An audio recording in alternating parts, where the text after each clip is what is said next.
We all set to go?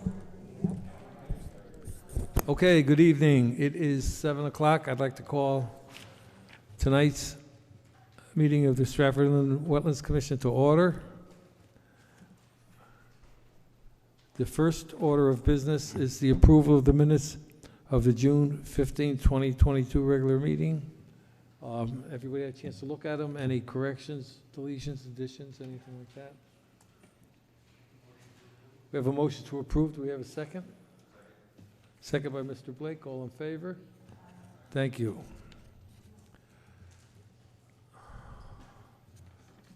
Next item on the agenda, 2021-1320 lot residential subdivision and associated infrastructure, Broadbridge Avenue, generally bounded by Broadbridge Avenue, Ronald Road, and Teakwood Drive, known as Teakwood Estates, LLC. I don't see anyone here from Teakwood. Do we have anything to report on it? We don't have anything new from Teakwood. We're just pending the public hearing at this point. So we will schedule a public hearing. It's looking like the public hearing for Teakwood may be on our next regularly scheduled meeting, which is the third Wednesday of August, but that hasn't been confirmed. Once it's confirmed with the applicant and their party, we will be posting it in the Connecticut Post at 2 different intervals, and it will also be at the town clerk's office and on our town website. The next item on old business, 2022-4, 110,000 square foot, 129 unit residential apartment, 99 Hawley Lane. I don't see anyone here from that, but I believe we do have some things to discuss about Hawley Lane tonight. Would you like to go first, Kelly? So as you all were here, we had our public hearing on Monday. I forgot the date off the top of my head. What was Monday? The 18th.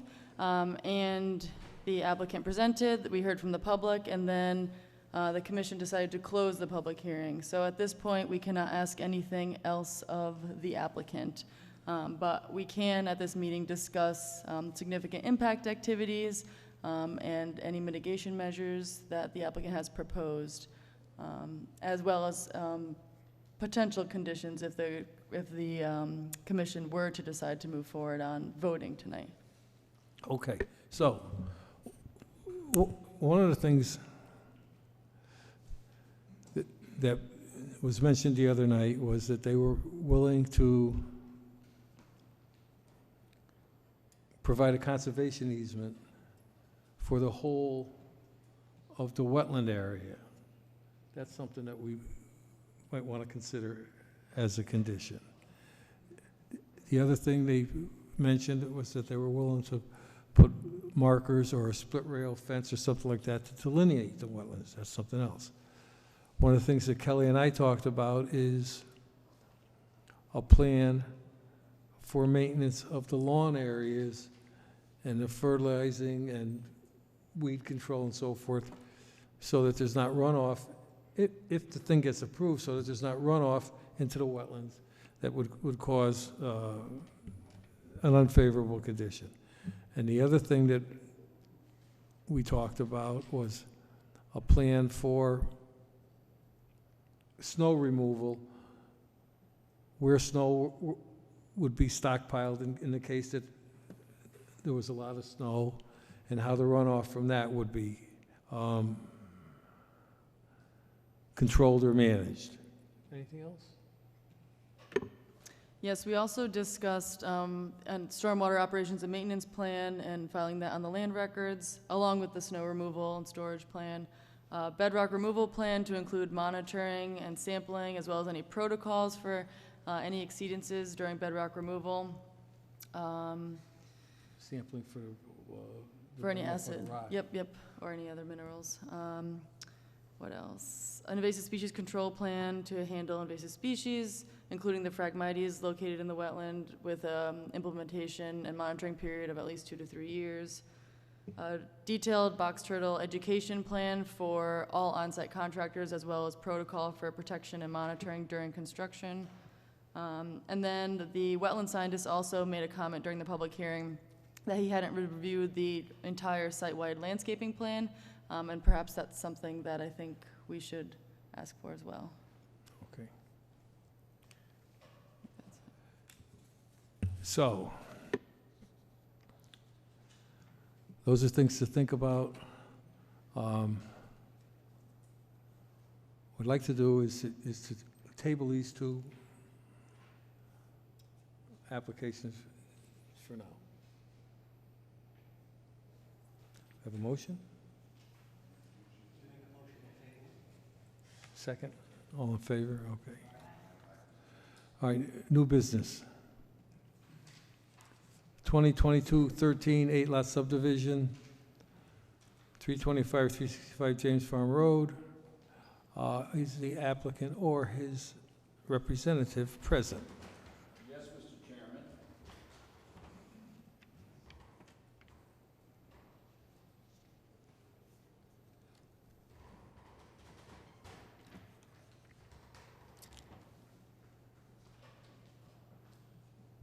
My name is Barry Knott. I'm a lawyer with the firm of Knott and Dunn with offices at 1656 Main Street, Stratford, where I also reside. I'm here on behalf of the Fedorko family, which owns the property at 325, 335 James Farm Road, the subject of this application. It's an application for an 8-lot subdivision. I just handed Dennis a copy of a motion that was approved by this commission in 2020. I had submitted an application to the Wetlands Commission in 2020, as well as an application to the Planning Commission for this same subdivision. And at that time, I had spoken to Kelly, and we had spoken to Susmitha, who was the town planner, and John Casey. And it was determined ultimately that because we are not building any structures on this property, that a full-blown formal wetland application was not necessary at that time. You did deal with it administratively, which is the letter that the chair is looking at right now. And it was approved unanimously, subject to the individual lot owners in lots 5, 6, 7, and 8, which are within the 250-foot wetland setback, coming back for individual permits when they built their houses on those affected lots. 4 of the 8 lots are within the wetland setback. Well, in the meantime, I wasn't prepared to go forward with the subdivision application at that time. Fast forward to this spring, I submitted a new application to the Planning Commission for the same 8-lot subdivision. I provided the Planning Commission with a copy of the letter that I just handed you regarding the prior wetlands approval. And in the meantime, Kelly and town staff, as well as Attorney Sullivan, had made a determination that we were wrong in 2020 when we determined that an administrative wetland application was sufficient and that a full-blown formal wetland application needed to be submitted, which is what I'm here on tonight. It's the same project. There are 4 lots within the 250-foot setback, and the application is complete from what I understand is speaking to Kelly, and I would ask you to accept it. My problem is that I've got a Planning Commission meeting on August 16th, Tuesday. Your next meeting is not until August 17th, Wednesday. They can't act until you act. Therefore, if those 2 meetings go forward as currently scheduled, I'm going to lose a month and going to have to go into September on my subdivision application.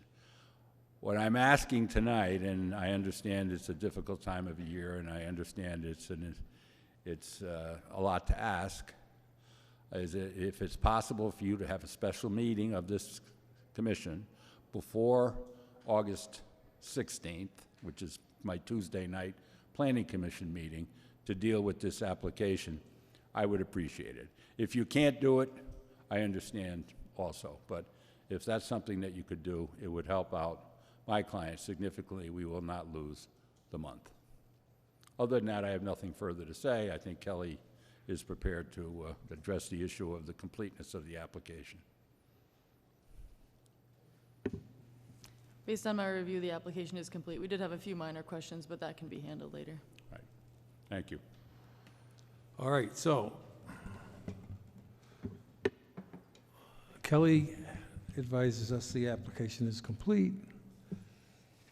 Having said that, we have to decide whether we're going to accept it or not. So I'd entertain a motion to accept the application. Dennis Blake, a second. John Waite, all in favor? Opposed? Okay, so. Thank you. As a special meeting,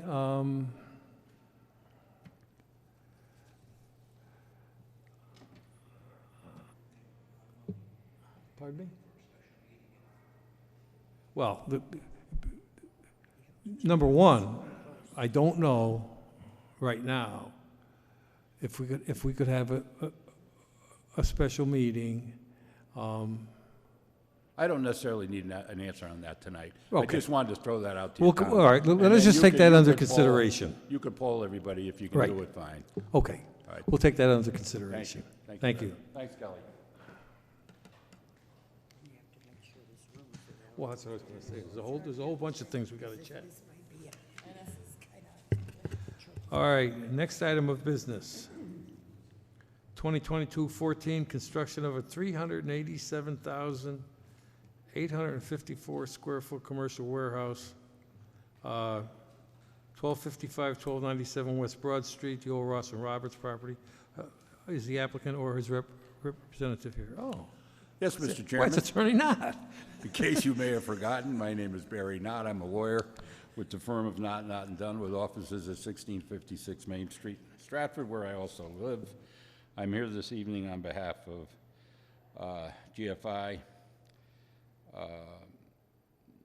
West Broad Street Property Owner LLC. Now, the agenda item where it mentions 387,854 square feet of building, we wish that was possible, but we're talking, this is actually 230,000 square feet. I don't know where that number came from. I've discussed it with Kelly. This is a 14-acre site. It's the former Ross and Roberts property on West Broad Street and the Hamford property behind it. As you go up the entrance on exit 32, going towards New York, to the right, there's a big vacant piece of property. The Ross and Roberts property, which made vinyl products, had been there for decades. That place closed down. The building was raised in approximately 2008, 2009. My clients purchased that property subject to zoning, purchased the Hamford property behind it, which is another 7 acres. The two parcels about 7 acres each. And we have this plan for 230,000 square feet. Now, of significance is there is wetland on the properties, some of which we're going to fill. Now, normally, everybody would get worked up over that concept. However, in this particular case, the wetland area is a relatively small area, and it's not particularly good wetland, and it is contaminated significantly. And in order to comply with the Connecticut Transfer Act, and satisfy DEEP that the site is clean enough and will be clean enough to move forward in the future, we have to excavate all the contamination from that fill, replace it with clean material, and restore it subject to the ultimate development of the property. So while it may sound like a big deal to fill a wetland, in this case, it is required by the environmental condition of the property. The application has been pending. I've discussed it with Kelly. I believe she will concur that the application is complete, and we're prepared to go forward at the next meeting. Thank you. Kelly?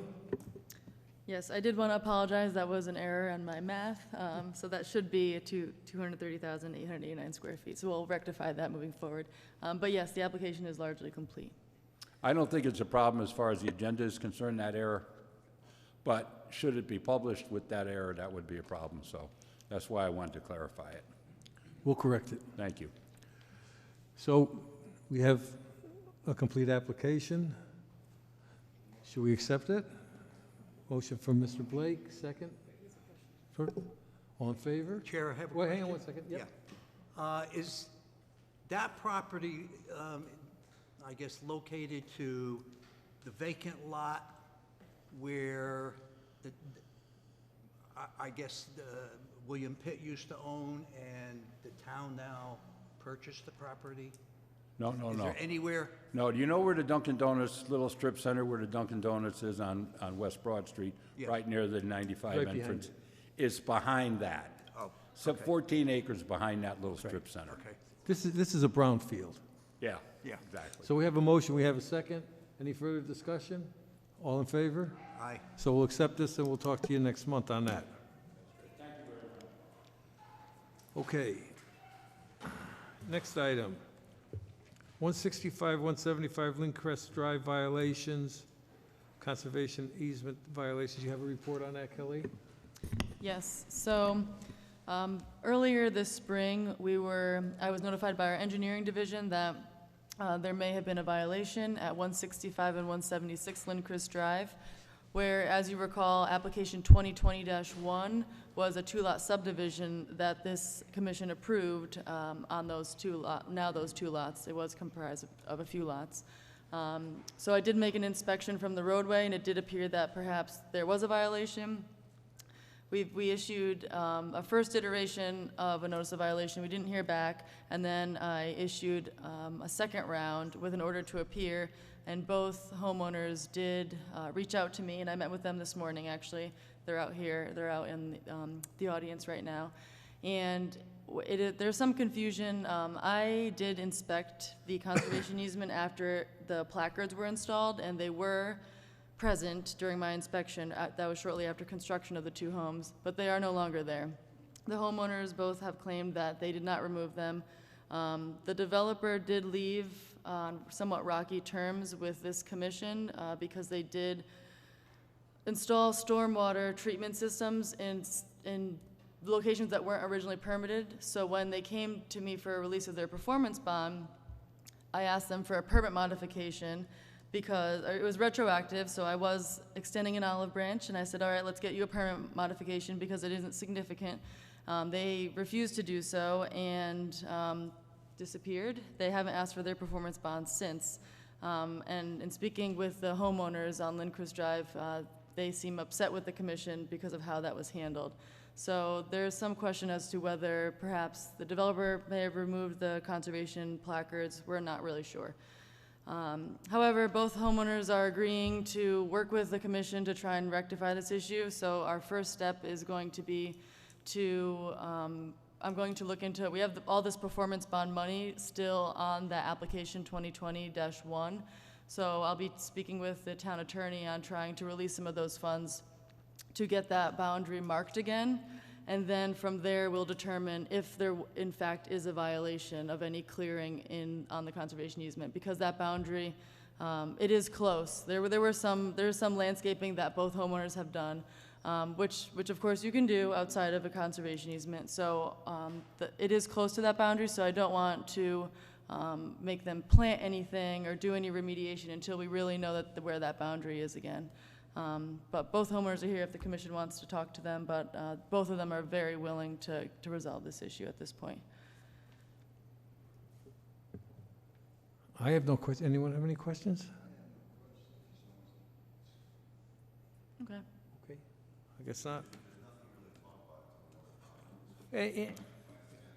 Essentially, yeah. And both property owners have shown up here, so they are showing good faith effort that they want to resolve Which this. money is this? What? The bond is their money. The bond is not their money. The bond is RMF Builders who developed the property. Okay. And they have been non-responsive. I've reached out to them several times asking if they want their performance bond back, if they're going to be moving forward on that request, and they have not responded to me. So And there hasn't been any disturbance in the wetlands? I didn't notice anything within the wetlands, but there is the conservation easement encompasses not only the wetlands, but a small upland buffer. And there may have been some disturbance in that upland buffer, but until we get that boundary sorted out. Right. Right. And we could take it easy on the homeowners if they didn't know where the boundary was, Correct. and they crossed the line. What are you gonna do? Okay, so, Okay. that's fine, unless That's fine with me. Fine with everybody? All Okay. right, great. New All right, business? thank you guys for coming. We'll work with you. Yep. Yep, I'll be in touch with you both. All right, thank you. Thank you again. We have no other new business. Any staff report, Kelly? Yes. So I think I told you about this, about the violation between 465 and 435 James Farm Road. It doesn't have an address, but it's map 50.18, block 3, lot 22.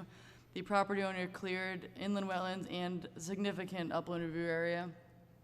I've issued a notice of violation, and there are 4 more days left in that notice of violation for him to get back to me with a plan for restoration. After that, similar to Lindquist Drive, after that he'll be issued an order to appear before the commission to discuss the violation. And I have spoken with one of the adjacent neighbors who has been keeping an eye on this property, and since I met with him on site back in May, there's been no activity on the site. So he has at least stopped all activity, waiting, I guess, I'm assuming he's formulating his restoration plan at this point, but at least he hasn't done any additional clearing or any activity since that time. But if we don't hear from him for another 4 days, then he'll be issued an order to appear before the commission. And that usually seems to get people's attention. But he is very aware of his violation. Before you. I'm not that scary. So that's all I have on that. Are there any questions on that this time? No? Okay. And then, since our last meeting, I haven't issued any administrative permits, just that notice of violation for James Farm Road, and then working with the Lindquist Drive property owners on their violation, potential violation. That's it. Okay.